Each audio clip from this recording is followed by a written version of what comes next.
Blessed Sunday sa mga magaganda at gwapo nating mga kalapatid at mga kalapawin dyan.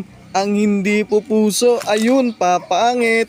Tara, samahan nyo ko at magbalot netong ibon na napanalunan sa atin kagabi. Oh. Grabe, swerte yung nanalo doon sa ating libreng ibon, pre-spin the wheel, no? Sobrang saya at sobrang nakakakaba talaga yung spin natin kagabi, no? Pero ayun, buti na lang at nakapasok din yung ating isang idol at nag-sponsor pa siya ng isang ibon. Swerte din yung nanalo, no, doon sa libreng ibon na galing sa ating idol na si Carlos Saavedra. Grabe mga kalapawin yung mga ibon nun. Yun ang pooling king dati natin dito sa Novaliches, pero ayun, hakot pa rin yung mga ibon nun. Yun nga din pala yung idol natin, nakauna-unahan na nagpa-unlock sa atin na nakapag-lop visit tayo sa kanyang lop. Oh, grabe, sobrang humble ng tao na yun. Oh. A few moments later.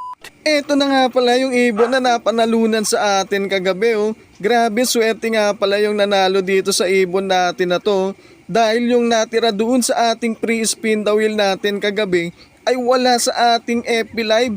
Kaya ayun, nag-re-spin ulit tayo mga kalapawin. Grabe, swerte mo talaga kalapawin. At ikaw yung nakakuha dito sa anak ng Balatan Camarines Sur natin, no, na si Cupra. Ayun, pang third clutch na nga pala natin to.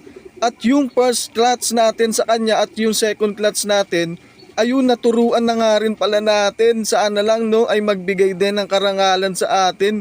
Etong painakay natin kay Cupra, oh. Mabilis din etong ibon natin, kaya lang minsan din ay naglolo ko etong ibon natin, no. Kaya eto, ibrinid lang muna natin etong ibon natin. Baka dito tayo makapagpa-champion dito sa anak ng babaero nating ibon na si Cupra. Grabe, pagtingin ko rin kanina ng itlog nila, ayun, napisaan na nga pala yung isa. Ang bilis din natin makapagpapisa ng itlog dito sa babaero nating ibon na si Cupra, oh. Wait nyo lang dyan mga kalapatid at mga kalapawin, no, para doon sa 11th batch ng ating pag-gift bird. Ito yung isasama din natin para sa susunod nating pag-gift bird, no. Si Cupra pala natin mga kalapatid at mga kalapawin ay kapatid nga pala yan ng Katbalogan finisher natin na si Yusong. At kapatid din niya ng Burias Island survivor natin na si Martis. Etong mga ibon talaga natin na to ay nakakatawid dagat to mga kalapatid, no. Kaya eto, itry mo na lang kung kakayanin niya rin na makatawid ng dagat. Pero sure ako, kakayanin niya yan kalapatid. Wait na lang ulit natin, no, na magsilaki yan yung mga painakay natin doon sa mga breeder natin, no.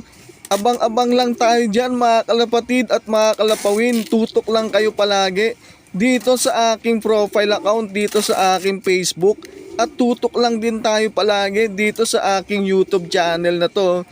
See you on my next vlog mga kalapatid at mga kalapawin. Okay? Alright, thanks for watching.